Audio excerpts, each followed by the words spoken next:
What's going on, everybody? Welcome back to another edition of the Dolphins In Depth podcast. I'm Daniel Oyefusi. Thanks so much for tuning in. Quick reminder before we start, make sure to subscribe to the Miami Herald YouTube page, like, share, comment, all that good stuff, as well as subscribe to the Miami Herald. As you can see, or for the people who aren't watching on YouTube, I've got a special guest with me this week. We're about a month away, a couple weeks away from the start of the NFL draft, and the Dolphins, despite 4 picks, they're still working hard as they evaluate, scout this year's draft prospects. Chris Grier, Mike McDaniel, all the coaching staff has been out on the road for pro days. They got a couple 30 visits lined up, bringing some guys into the facility. So they're full steam ahead with the draft process, and we're going to get into that. And to do that this week, I brought on a good friend, Kyron Samuels. I'm going to give him the floor to introduce himself real quick before we get into some draft prospects that he has his eyes out for. My name is Kyron Samuels. I'm from South Alabama, so football has always been a big part of my life. I come from a football family. My uncle Chris Samuels played in the NFL at the University of Alabama, six-time Pro Bowl. My uncle Lawrence Samuels played 15 years in the Arena Football League and is in the Arena Football League Hall of Fame. So I grew up in the football family, always been around it. Was lucky enough to play some college football, Division I at Jacksonville State University. I had like a short stint in the NFL for summer.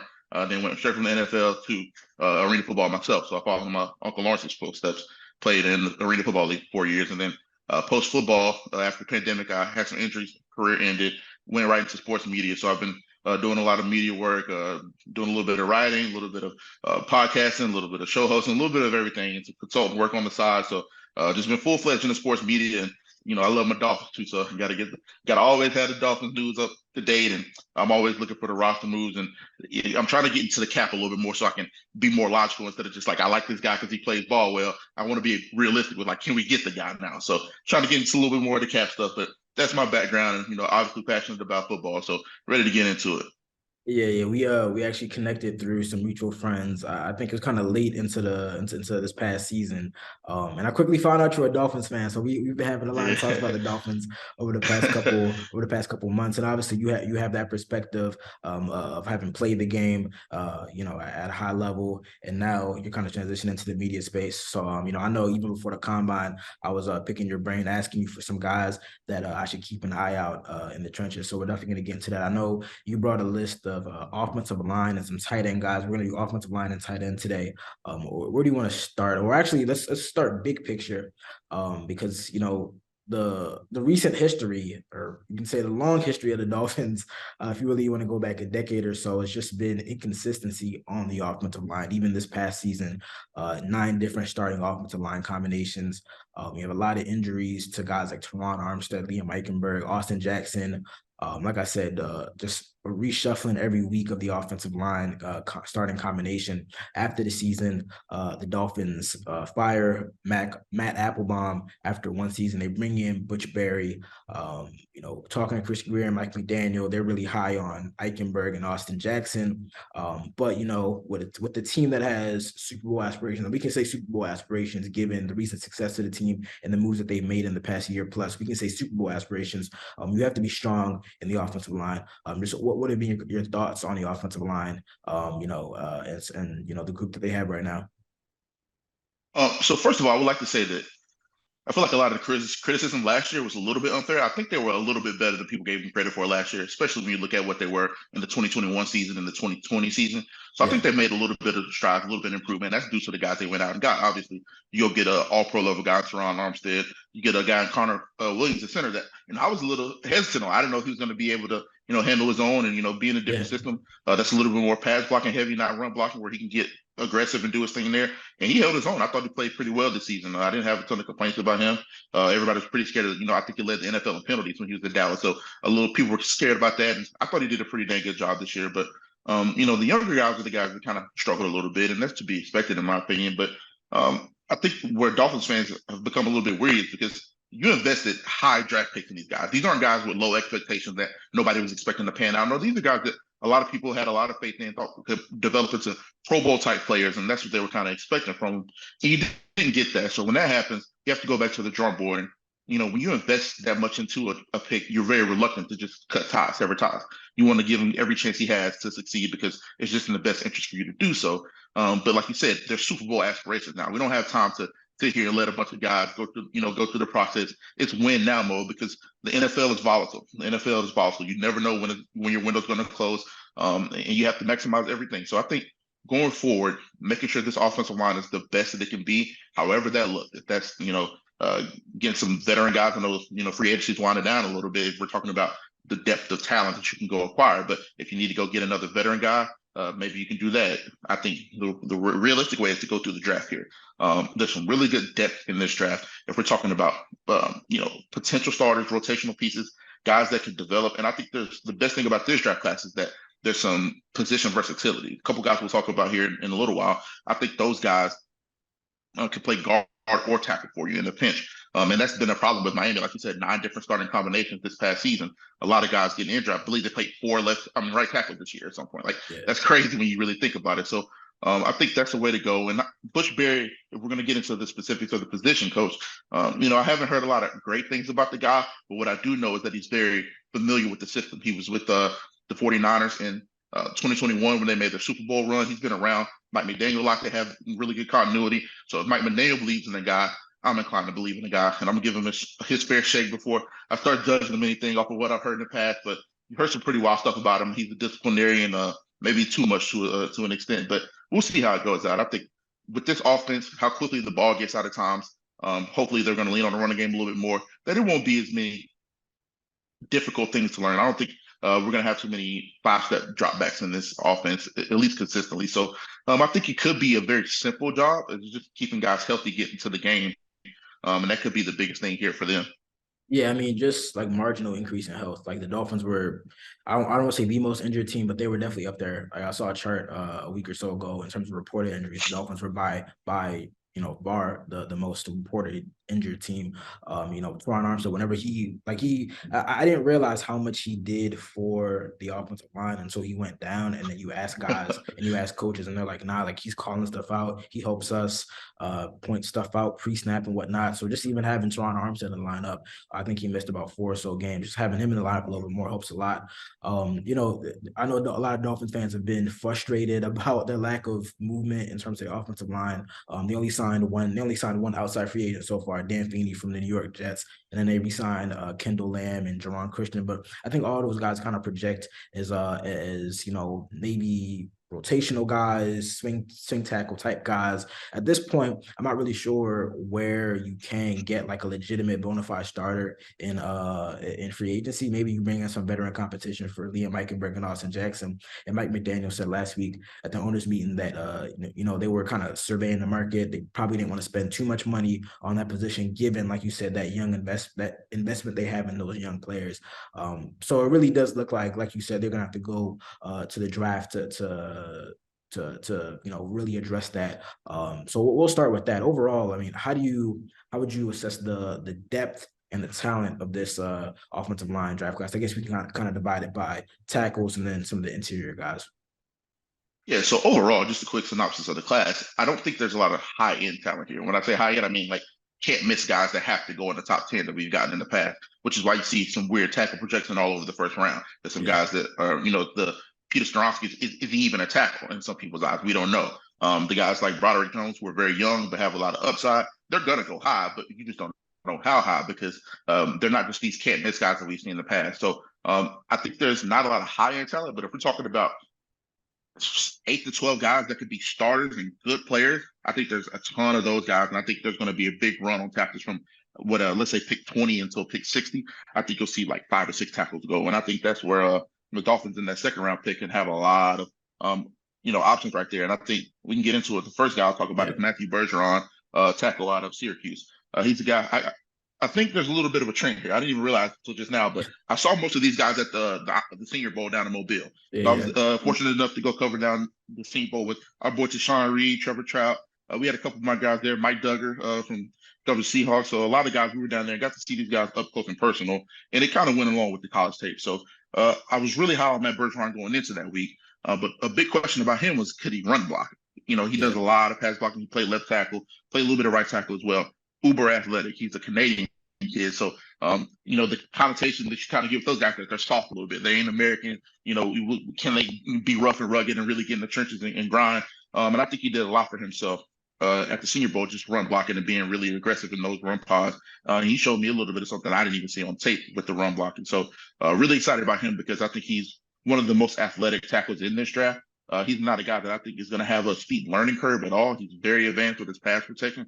And when I say that, I mean he switches up his sets. He switches up his stances. He switches up his hands and his punch placement. Things that you don't see from guys at that level. Because most of the time when you're at college level, you're either really athletic or really strong. Most people ain't put it together yet. He's one of the guys.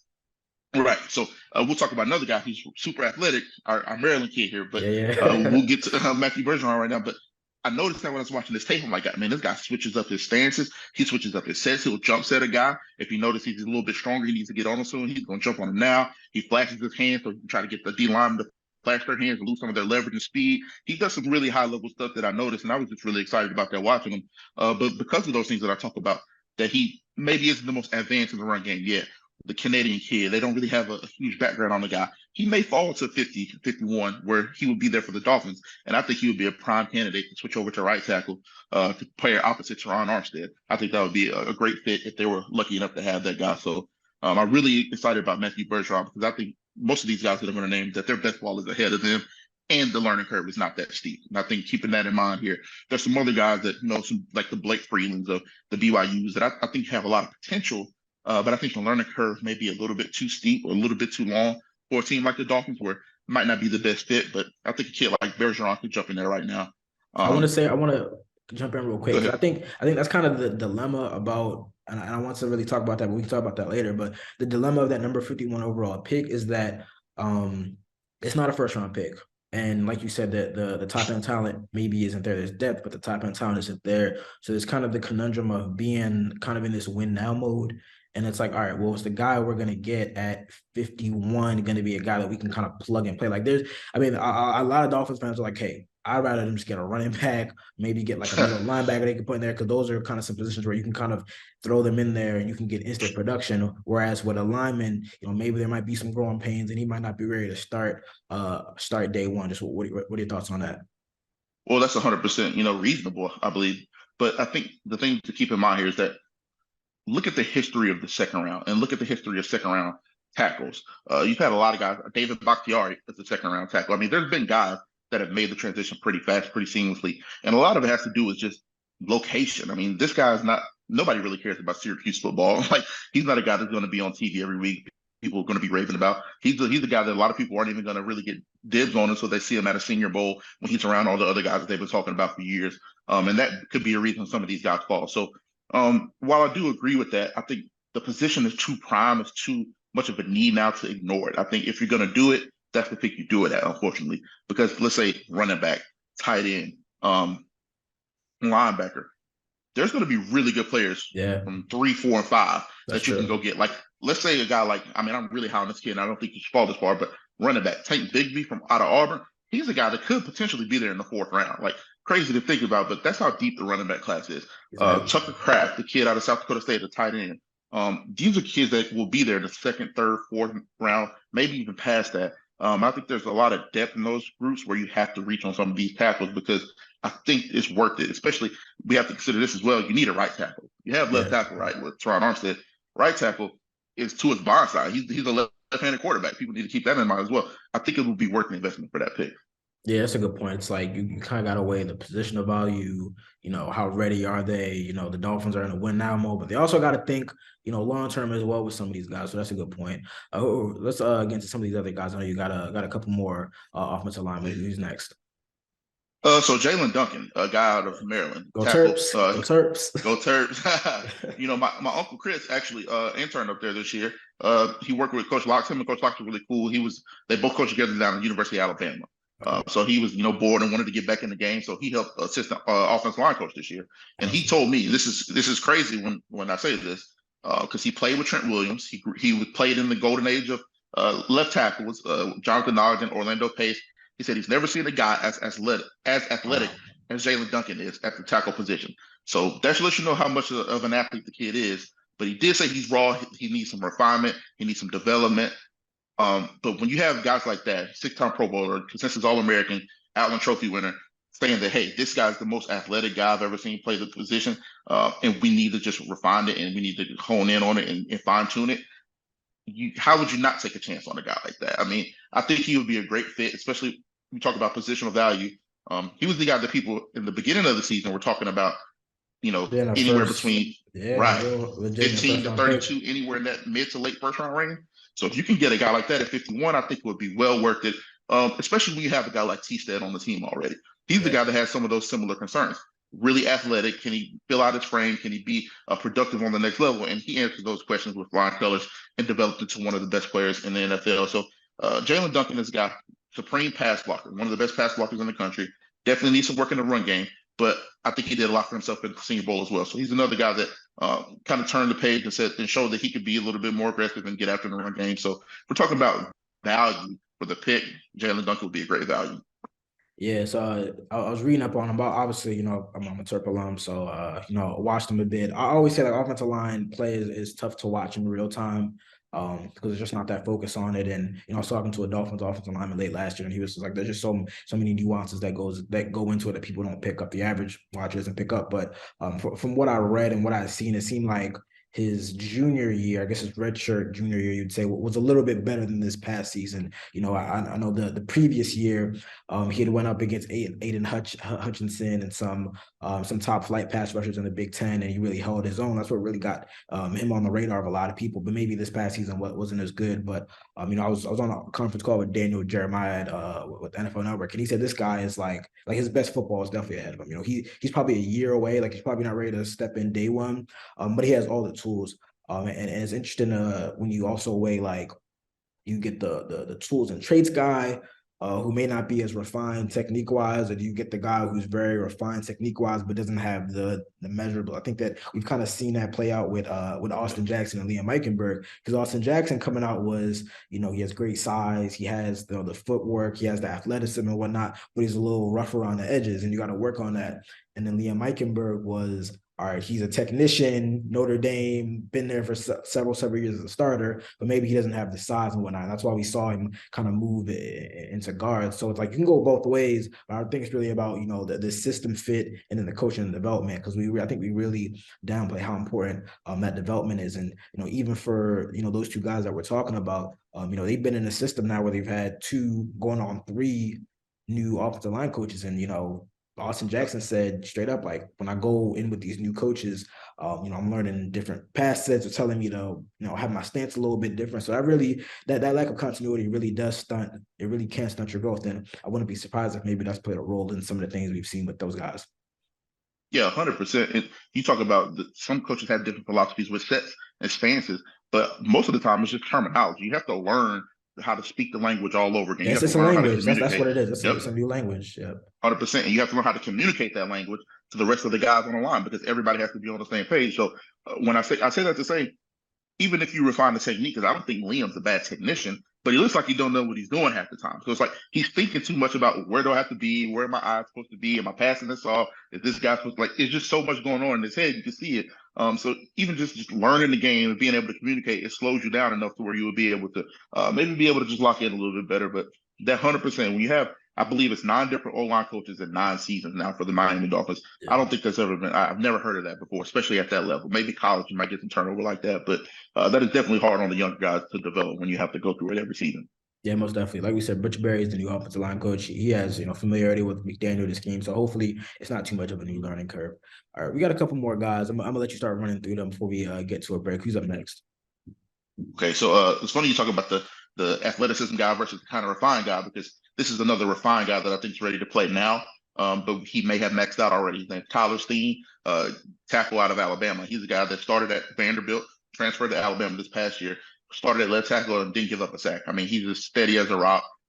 He's not the crazy athlete the rest of these guys are. He's not going to wow you with his athleticism. He's not going to wow you with his power. But what he is a nasty guy.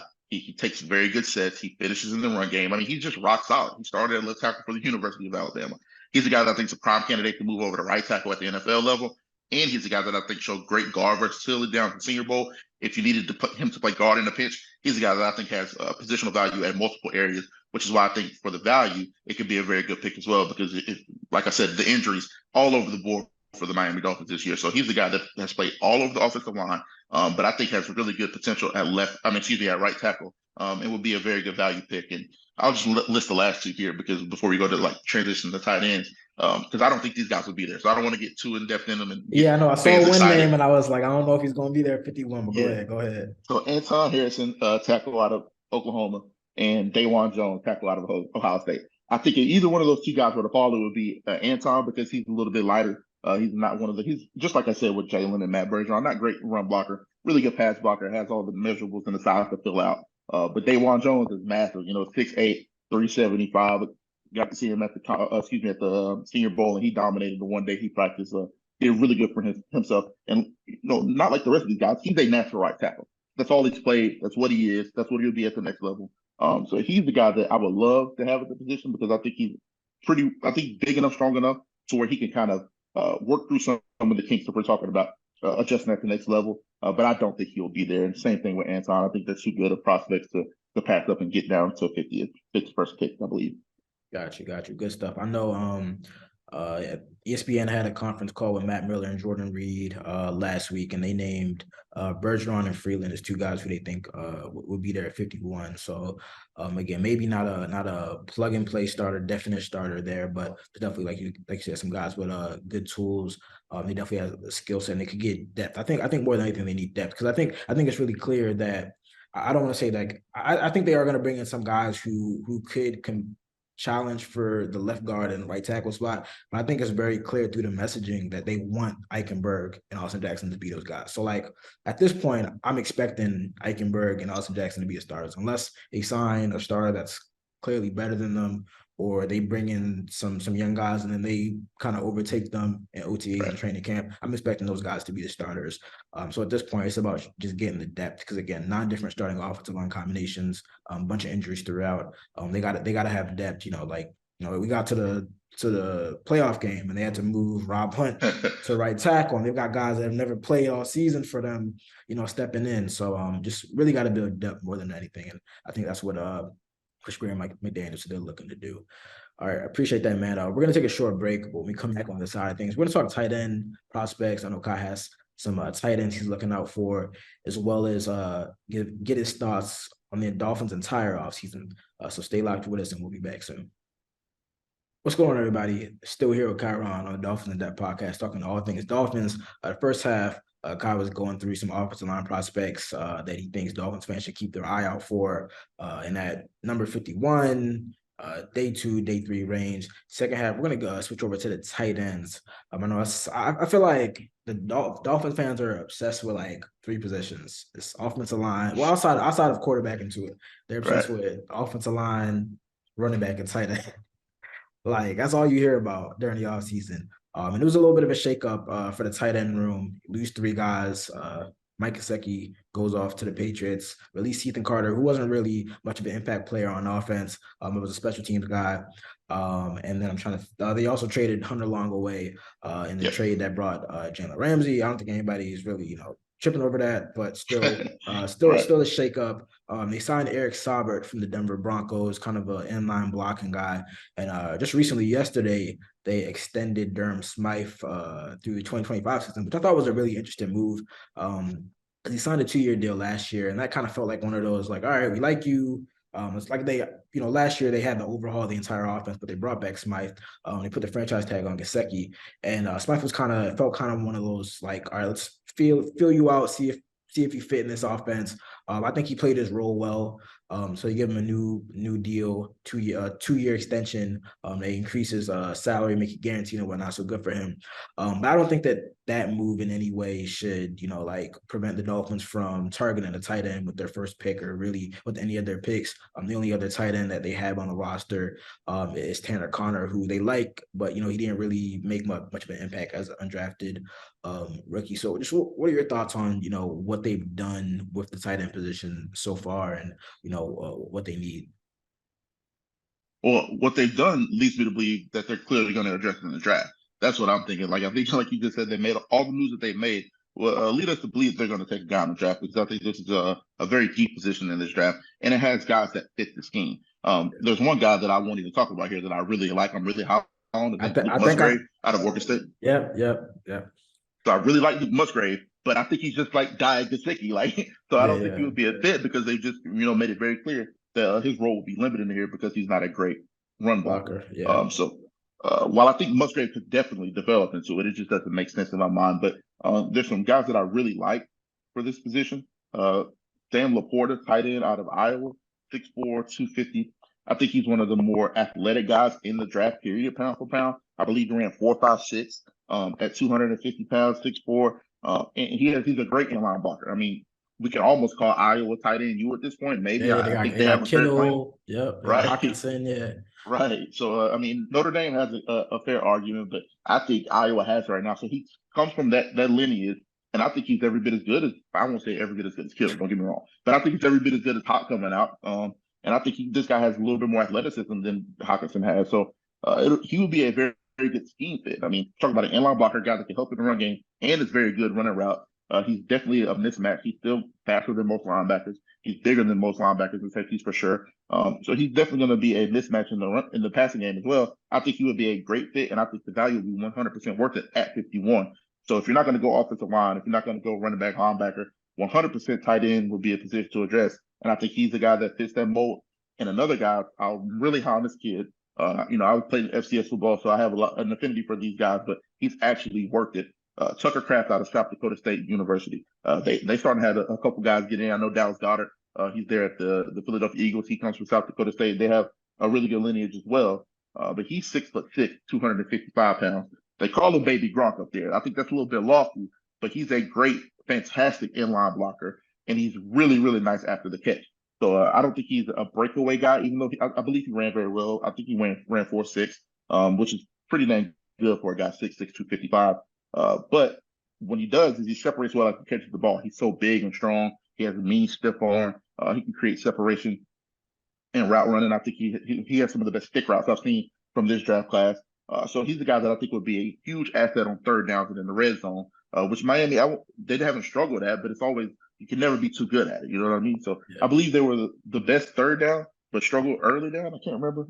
Neither here nor there, but you can never be too good in the red zone. And I think that's where he would help his team out tremendously. Run blocking and in the red zone, having a guy like that in the middle while you have the speed that you have outside, you can't beat that. So Tucker Kraft out of South Dakota State, I think, will be another really, really fine addition. And will be fine at the pick number 51. He's more than worth that value, especially if he turns out plays to his potential. You would get a steal at 51.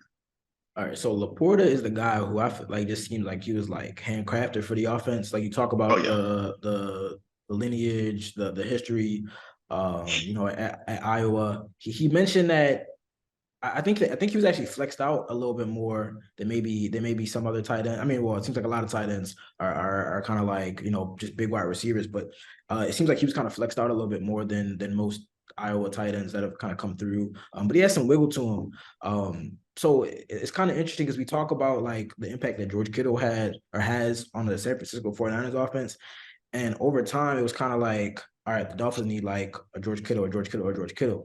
But I'm kind of like changing my thought process about that because the schemes are different. The schemes are different. No, excuse me. The schemes are the same, but the way that the 49ers and the Dolphins use their skill position players are a totally lot different. So like it could it could be more polar opposite. Yeah, so it's like a lot of it is like getting the ball like obviously the middle of the field is big for both of the schemes, but like the way that Waddle and Hill test defenses vertically is like insane, and they test defenses and secondaries in a way that I don't think the 49ers have or really can because they don't have that type of speed. So the more I think about it, and it's like this offense is so predicated on getting the ball to those two guys. Obviously, they signed Braxton Berrios, they got a couple guys coming back and whatnot, but the offense is so predicated on getting the ball into the hands of Waddle and Hill that I think it's like so imperative to get a guy that can execute like the basic run responsibilities, but also has that upside as a pass catcher. I think Smythe is solid in his role. I think that's what he is. Like I say, he's a reliable contributor. He's going to do what you asked him to do. Maybe not more, but certainly not less. But with Laporta, I feel like you have that you have that closest thing to Kittle. I'm not saying it's going to be Kittle, but you have that closest thing to Kittle where you can kind of flex him out. Maybe you can do a couple, you can do 2 wide receiver, 2 tight end sets, but it's really, 11 personnel because Laporta has that skill as a wide receiver and as a pass catcher. So I think that at 51, I think that'd be like a slam dunk pick. Another guy that you didn't mention, I just want to get your thoughts on, because I know Dolphin fans have been talking about him a lot. I don't think he's going to be there, but if he's there, he'd be interesting. Darnell Washington from Georgia, 6'7", 270. So at first it was looking like he might be available in the second round, and then he went to the combine. He showed out. Right. And ever since then, it's been like, yeah, he's not getting out of the first round or late or early second. What are your thoughts on him? So Darnell's a tricky one because if he does go in the first round, I think it'll be a lot higher than people project. I think the longer he gets into the first round, the more you'll see the fall off. I believe that a lot of teams already either have their tight end or they have a positional need that's much higher than tight end. Yeah. So it's crazy. With that 15th pick, I'll be really interested to see who the Green Bay Packers take, if they still have the pick. Wow. But if they still have the pick at 15, I'll be very interested to see who they take, because it's either going to be, I think it's going to be a tight end. It's going to be Mayer, Washington, or Jackson Smith-Njigba if Jackson Smith-Njigba is still there. So if he doesn't go there, I think it could be a very steep fall off for the kid, and he could potentially fall into the second round. But let's just think like he's not going to be there and just talk about the player. I think he's one of the most enigmatic picks you can have in this draft, but I think if you're talking about me, my football opinion. Why do you say enigmatic? Why do you say that? Why is he so polarized? Because a lot of people either think he's not nearly athletic as he is, so they think like, oh, he looks good, like he makes the play every now and then, but that's not what you're going to get consistent enough for me to take him in the first round. Then a lot of people think he's just an inline blocker. Then some people think he's Gronk reincarnated, could be better. There's such a wide variance of opinion on the guy. And I think what people need to do is just strip back all the expectation of what he could be and look at what he is now. I know that's hard to do when you're talking about draft, because everybody wants to talk about projection and what they could be. But right now, he's the best blocking tight end in this draft, bar none. The Dolphins need a blocking tight end. They need a blocking tight end, so he checks the box.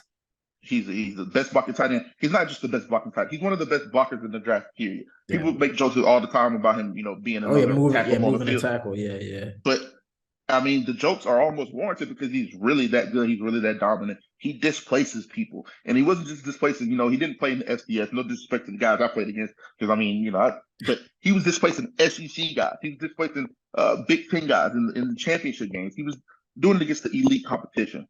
And then what you got from him in the passing game, people, hear Brock Bowers as the next coming. But if you look at their yards per catch, Brock Bowers had more. But I thought Darnell Washington had it was only a couple percentage points lower. I think Brock Bowers averaged 17 yards a catch, and then Darnell averaged 16.9. So he's shown that he could be a vertical threat in the passing game, and he has the ability to be a consistent target in the passing game for an offense. And I think it will only be amplified when you play in the West Coast system like you're going to play with the Dolphins, where you're going to get heightened targets and heightened catches. So I think he would be a great pick for the Dolphins. But I'm trying not to get excited about it because I don't think he's going to be there. I think the idea of a guy that's 6'7", 265 pounds, that runs like he does, that blocks like he does, that has nothing but potential and upside, I don't think there's any way a kid like that falls to 51. But in the event that he does, I don't think it's a no-brainer. You take a guy like that in this offense.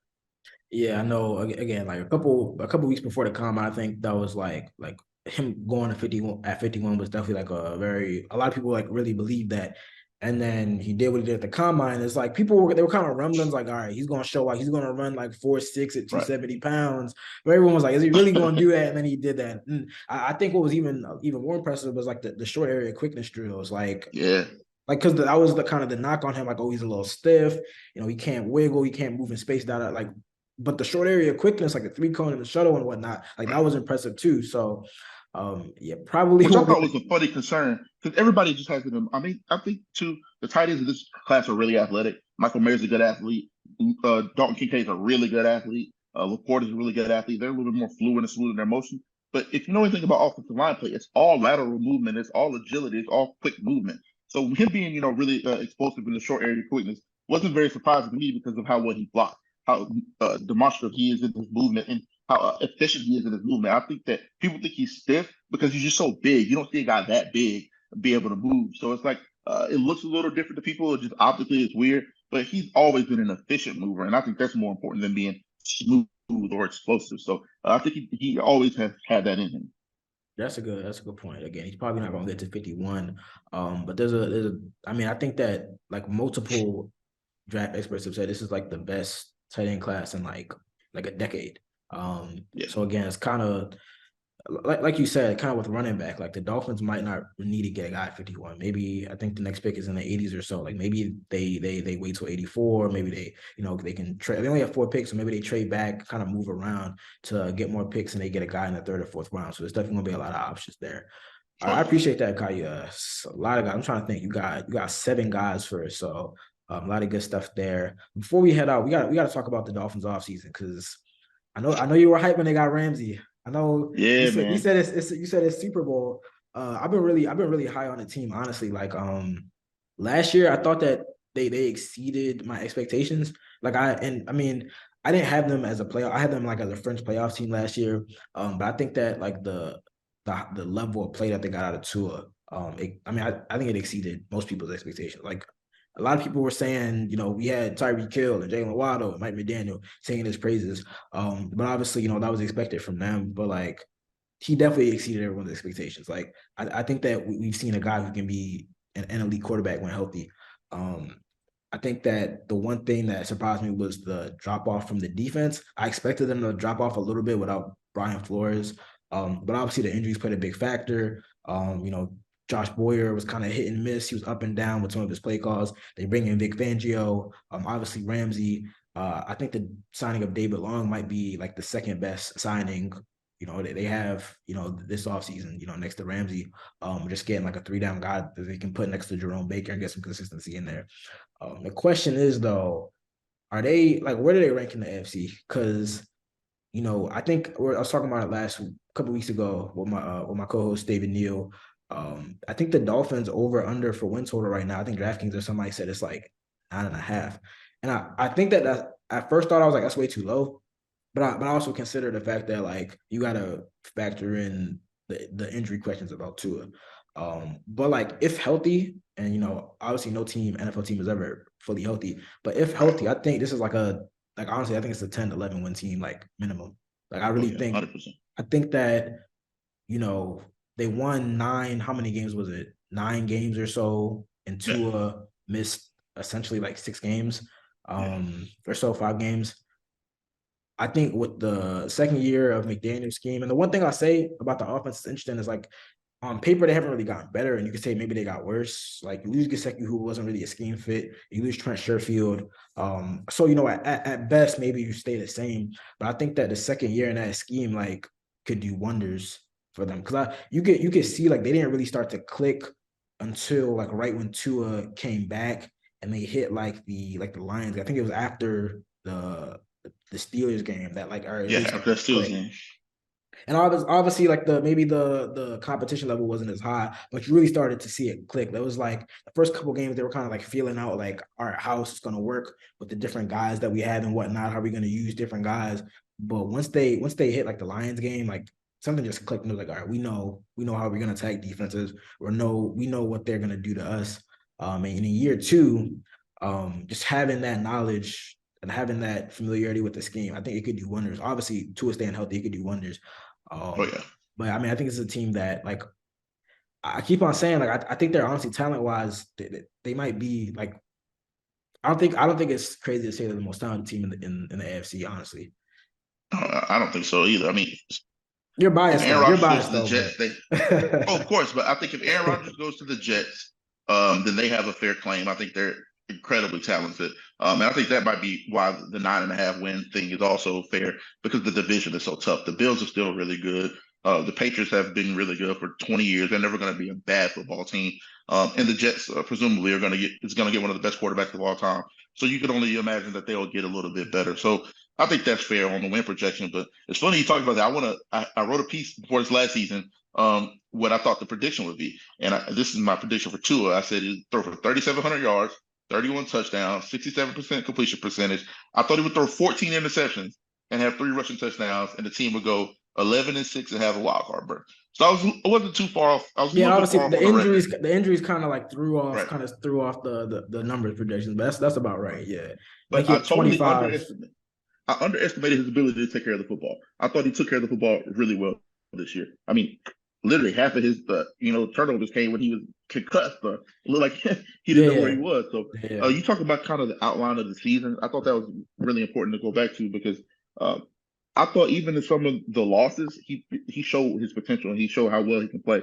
The away game at the Bills on Christmas Eve, I believe it was. Oh yeah. I think that's one of my favorite games of Tua this entire season because he showed what he could do against at that time the top ranked defense in the National Football League statistically. In the snow, it's cold on the road. So that was a narrative busting game. I think 100% because it was after the Chargers game. Because I didn't see the 49ers game as a negative. I thought he started rough, but what he did in that second half, giving the team a chance to win, people don't remember, but it was 24-17, and the Dolphins were driving in to go score to tie the game. When Sherfield, it looked like he caught the ball, didn't get his feet down, they challenged it and took the ball away. So Tua actually willed the team back into position to win that game and showed me a lot in that game. While it wasn't perfect, you never want to throw 2 interceptions in the first half. I saw the adjustments, I saw the growth, I saw the ability to lead a team. The only game that I left, disappointed with the entire season was the Chargers game. So I think that even when the numbers weren't as great, even when the wins weren't coming, I think you saw a lot of growth from Tua in the offense. And as long as he's healthy, which that's the biggest question mark going forward, I think that's the most important thing for this team by far. And Teron Armstead's health as well. If he's able to stay healthy and he's able to put a full season together, sky's the limit for the team. And I don't want to get too excited because we know how everybody has paper champions. I mean, the Bills have. I don't want to hate on the Bills division round, but they've been paper champions for 2 or 3 years now. Even a team like the 49ers and the Dolphins have been paper champions the past couple of years, and but I think it's been more realistic because people haven't expected as much from Tua. I think now with people seeing what he's actually capable of, and you have the additions of Tyreek and those guys, and you just expect a little bit more from him now. I think the expectations are lofty, and they should be, because what else are you playing for if you aren't playing to be one of the best teams? If you aren't playing to go deep into the playoffs to win Super Bowl, so I think that should be the expectation. I think the organization has put their money where their mouth is in terms of investing in the team. I think they I mean, obviously, when you go out and acquire an all-pro, all-time great like Jalen Ramsey to pair opposite Xavier Howard, you're doing something. You're really trying to invest in the team. So I thought they showed a vote of confidence in some of the younger guys. I won't get too personal here, but a guy like Verone McKinley has a chance to step in and fill a role in that defense this year opposite Javon Holland. I think we're probably, it's Vic Fangio defense now, so we're going to get some more of the 2 safety looks that we've been accustomed to seeing. So I think that's going to do wonders for the back end. I think only time they struggled this season is when they were giving up explosive plays on the back end. With the secondary now, listen, they have one. This is the thing that makes me believe in the team more. If we're talking about talent wise, you said it could be the most talented team in the AFC. I don't think there's a secondary in the National Football League outside of maybe the New York Jets, if you really hold them in that high regard, that can match the Dolphins secondary 1 through 6 right now. If you look at, because I think Kader Kahu is much better than the national media, the average fan gives him credit for. I don't think people understand how well he played. How good he is a rookie, yeah. Like he literally a boundary, a number 2 boundary corner last year, and as an 100%. Rookie. Yeah. So you add a guy like Jalen Ramsey to a team that has Kader Kahu, a healthy Xavier Howard, presumably this coming up season, Javon Holland, one of the best safeties, and it's just too many talented guys on the same team. I believe we still have some guys injured that are coming back as well in the secondary. So I think the secondary improvement is going to be the biggest thing for this team outside of the health of Tua, because we see what happens when you get to the playoff. We see what happens when you get deep into the season. Teams are going to throw the football, man. If you can't stop Josh Allen, if you can't stop Patrick Mahomes, you can't stop Justin Herbert, presumably Trevor Lawrence, these guys in the playoffs. If you don't have guys that can match up and make it difficult for those guys, I think the pass rush is going to be fine. So I'm saying the back end because I'm entrusting the pass rush to get home this year. Yeah. I think that's the biggest thing for the team outside of Tua's health is the secondary improvement. As long as they're playing and clicking on all cylinders, this guy should be the limit for this team. Yeah, again, going back to the offense, like when Tua was in the lineup, like this was like efficiency wise, numbers wise, a top three Right. offense. So, people talk Yep. about, oh, maybe not making the proper improvements to the offense. Obviously, they got to adjust the line there, but Right. it's like when Tua's in the lineup, when he's got Tyreek, when he's got Jalen, it's literally a top three offense. So I think they're going to be fine there, and obviously, like we said, a lot of talent added to the defense. Vic Fangio, his resume speaks for itself. So there's a lot of reasons to be excited. I know they got OTA starting in a couple of weeks, so I'm excited for that. We finally get to see some of those matchups for sure. So I'm excited. I know you're excited, and a lot of people in South Florida are. All right, that brings us to the end of another edition of the Dolphins In Depth podcast. I want to thank Kyle so much for joining me. Before we get out of here, plug whatever you want, what you got going on. Floor is yours, real quick. Just follow me on Twitter at Kyron Samuels. I have a link tree where I have all my other stuff. So when I do, I don't write as much as I used to, but when I get some pieces out there, it'll be there. When I do my YouTube breakdowns, I have some of the guys I talked about in the draft. I have some YouTube breakdowns that it'll all be there in my bio there, and you get everything that I'm doing. So really excited about this, and I want to say congratulations to you and props to you because you've been doing your thing, man. I appreciate it. I appreciate that much, love, man. I really, really appreciate it. Like I said, that brings us to the end of another edition of the Dolphins In Depth podcast. Once again, thank you to Kai. We'll be back next week to recap another week of Dolphins football. But until then, you guys take care. See you.